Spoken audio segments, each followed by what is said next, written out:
my editing now. Everything is the editing. Richard Nixon to unveil the family assistance plan, which I'd be the longest video. critics argue a guaranteed income is not only socialist but defeatist. The challenge, I think, for public policy is to make sure that workers are equipped to work in the new kinds of jobs that the economy is creating, to make sure that workers are supported in their aspirations to work. All of this is a long time coming. Woody Allen's stand-up routine in the 60s included a joke about his father losing his job after 12 years at the same company to a gadget this big that could do everything his father could do, only better. The depressing thing Woody said, Bill, was that his mother ran out of money. No good. Thank you, James. James Rosen in Washington tonight. Also today, ABC has settled with a South Dakota meat producer over a $2 billion defamation lawsuit. The network's report on the company's lean, finely textured beef product led to critics calling it pink slime. The defamation trial started earlier in the month. No word yet on details of that settlement there. It may have looked like something from an action movie with a real-life movie actor claiming responsibility.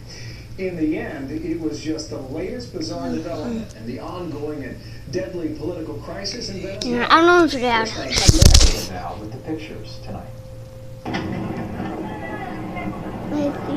The government of Venezuela says a rogue police officer launched a terrorist attack Tuesday afternoon, dropping 4 hand grenades from a helicopter around the Supreme Court and firing 15 shots at the Interior Ministry. There were no reported injuries. Venezuela's President Nicolas Maduro called the violence an attempted coup backed by the United States.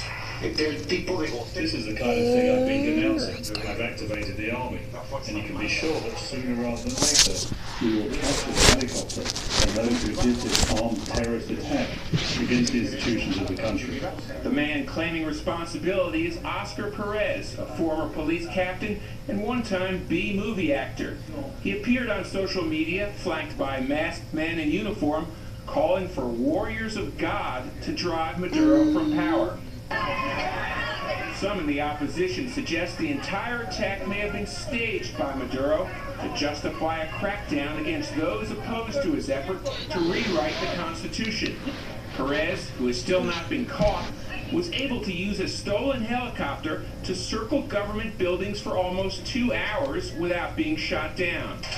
The attack marks a dramatic escalation after 3 months of street protests have left more than 75 people dead. Tear gas and water cannons have become a daily presence across Venezuela, where the socialist economy has led to an inflation rate last year of more than 700%. Shortages of basic items like food and medicine have sparked widespread looting. The main reason Maduro has been able to hang on to power is the military. Tuesday's attack could signal a crack in that support. Bill, something to watch. Steve Harrigan, thanks, reporting from Miami tonight.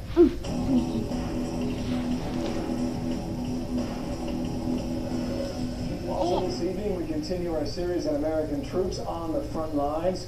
National security correspondent Jennifer Griffin looks at a red-hot region and the U.S. presence on the Korean Peninsula. Just today, the North is vowing to execute the former president of South Korea, and it's that kind of rhetoric in the North's growing nuclear program that makes this small stretch of land perhaps the most dangerous in the world for many, including the United States military. For the first time in decades, 2 U.S. aircraft carrier strike groups were deployed off the coast of Korea to send a message to Kim Jong-un, a sign the U.S. is losing patience with North Korea. The threat is much more immediate now. National Security Advisor H.R. McMaster said today the U.S. would not repeat past mistakes, negotiating before North Korea gives up its nuclear weapons. The president has directed us to not do that and to prepare a range of options, including a military option, which nobody wants to take. In 2006, North Korea carried out its first nuclear test. Under President Obama, it carried out 4 more. And then there are the ballistic missile tests. This year alone, there have been 10 tests, 16 last year, twice the number tested in 2015.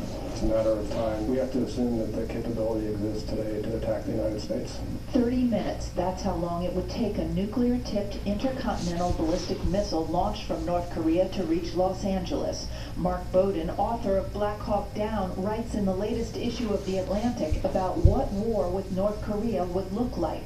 Quote, an American first strike would likely trigger one of the worst mass killings in human history. There are over 10,000 artillery tubes that are zeroed in on Seoul. And we have 20 million people living in Seoul. We have 200,000 American expats living in Seoul. Besides conventional, there's chemical, there's biological, there's nuclear, and a lot of these weapons are in covert facilities. Kim Jong-un's nukes are mobile and hard to track. Hardened underground bunkers make wiping out North Korea's weapons on the in a some surprise attack screenshots right nearly now. impossible. 28,500 American troops are stationed in Korea, with another 50,000 in Japan. Kim Jong-un hopes the fear of mass casualties will deter the U.S. military. The Pentagon says it has plans. We do have covert capabilities, and I think it would be wise for the United States to use those covert capabilities as a way to continue to undermine the North Korean government. If they try to do anything stupid, then it could end their regime, period. En route to the inauguration, President Obama reportedly told President Trump the first national security decision his administration would face would be how to deal with North Korea's nukes. President Trump meets the South Korean president at the White House tomorrow. This will be at the top of their agenda, Bill. I'll be right back. Thank you there from the Pentagon. Our latest polling, by the way, shows that most Americans think President Trump is not being tough enough on North Korea. 56% of those surveyed agree with that. 13% say too tough, 16% say about right. Tomorrow on the front lines, we go to Yemen. Join us for that then. Back here at home, some of America's heroes trying to save the only living barrier reef in the continental United States. Correspondent Phil Keating takes us beneath the surface tonight of an amazing underwater story. What?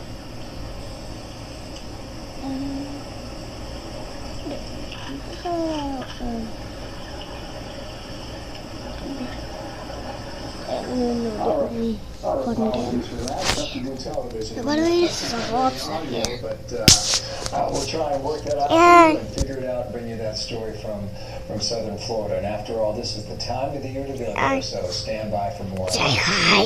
In the meantime, Senate Republicans try to regroup on health care and what you are saying about it. We will talk about all of it today when the panel joins us next.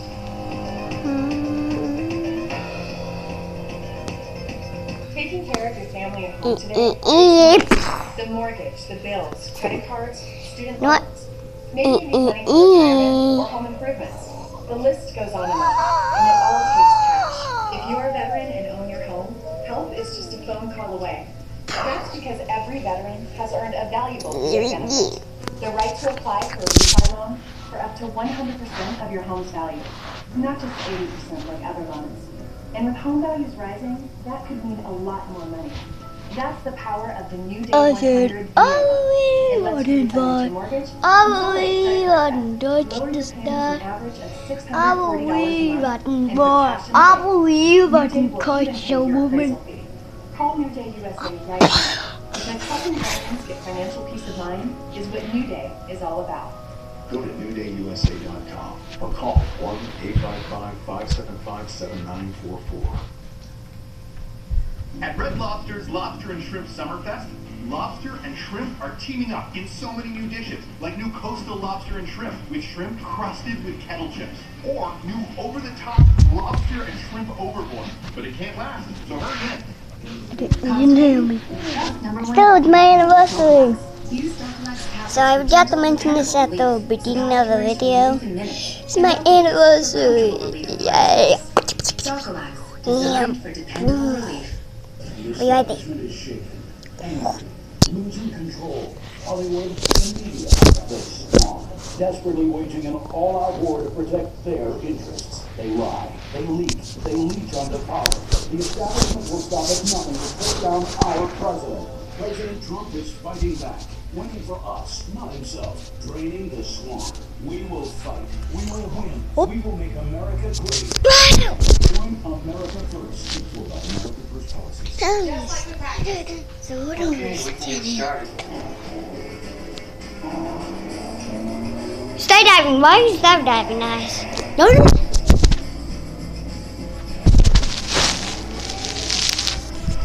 You did. No, I don't want this video to be too. You're welcome. Nice to be happy. Right now, receive up to a $2,000 free bonus during the Infinity Circular Electricity. Binders done. Super cool notebooks done. That's Mom taking care of business. But who takes care of Mom? Office Depot Office Max. This week, get 20% off supplies, printing copy services, and furniture. Taking care of business. Gabe does a lot for me in mobility. I put a lot of weight on him and a lot of pressure on his joints. I'm here and fine. To support the joint health of service dogs like Gabe. Available at veterinarians and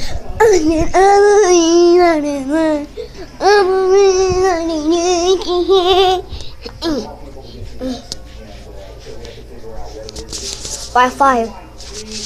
I'm not in the phone.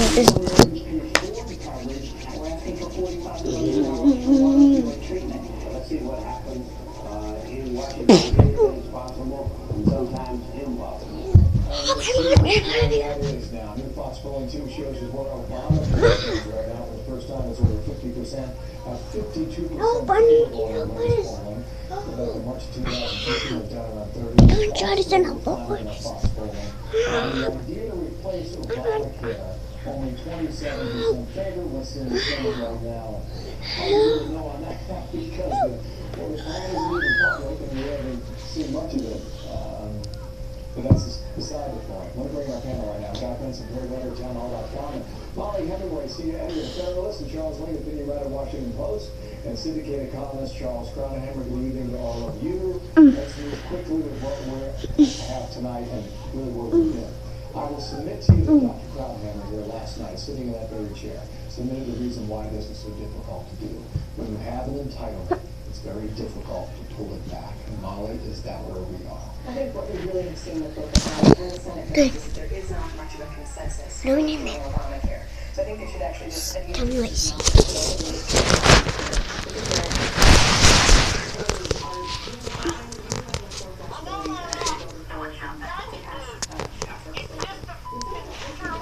You're not here?